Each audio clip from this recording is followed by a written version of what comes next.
Yo, what up? It's Razor Poplar! A string quartet of sexy girls playing classical crossover music. This all seems so familiar. Let's do the math. Do we have 4 girls? Check. And do they look good in short skirts? Check. 2 violins? Yup, check.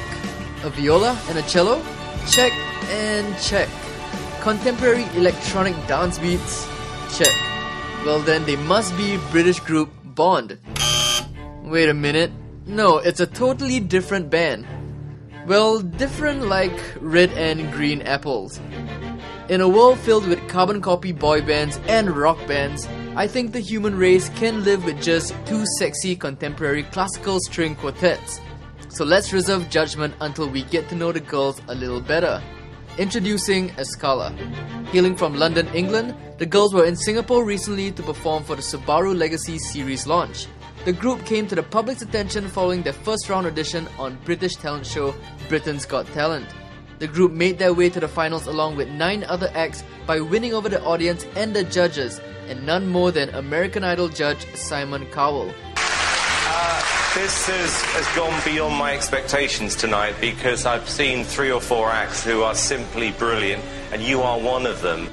Now, Escala did not win the finals, but with the help of Cowell, signed a £1.5 million deal with Sony BMG.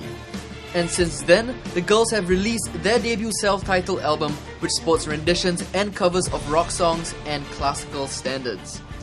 We formed 4 years ago, in 2005. That's right, isn't it? Yep.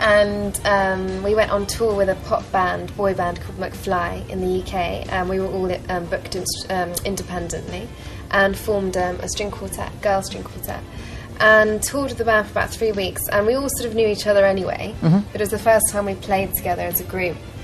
Realised we had great chemistry on and off stage, and decided to create a group, which was then sort of born after that tour. And we just did gigs, private parties, corporate gigs, you know, earning a living. That was for 3 years, and then after 3 years of doing that, we were feeling a little bit like we needed to do something else, step it up a gear, you know, and the opportunity came along to go on Britain's Got Talent, which was just perfect for us.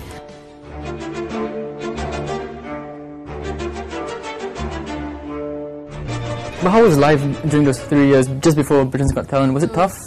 Yeah, it was tough, and Scala was by no means our only way of earning a living. You know, we were all freelance musicians. You're like Wiccans who play music, right? Yeah, like witches? That's the jet lag talking. It is the jet lag. Last night I said Hongapore. Oh, man. Anyway, I forgot to tell you that. Vicky was a member of the Royal Philharmonic Orchestra in London. She was actually the youngest member. So she was doing that, and she'd then rush along to our gigs, changing from her long dress into her short dress. And Tass, I was teaching.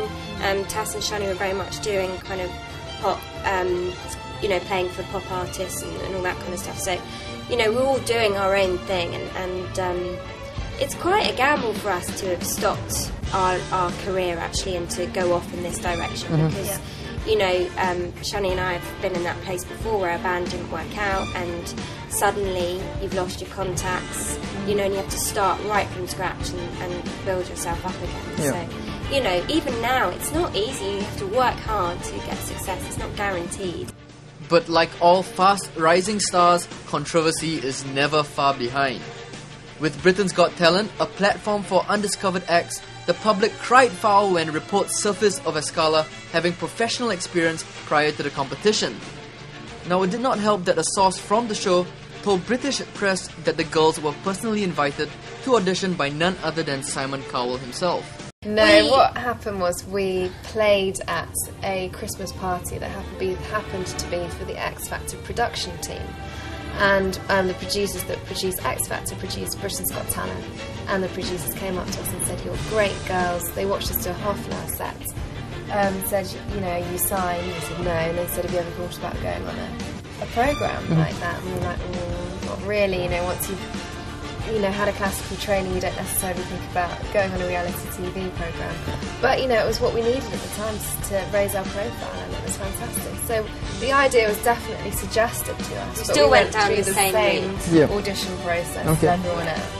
And, you know, everyone else has been training for years and years and years. You know, like the dancing dog didn't, you know, learn how to do that overnight. Neither did the contortionist, and, you know, because we've got a lot of flack for, oh, but they're already professional.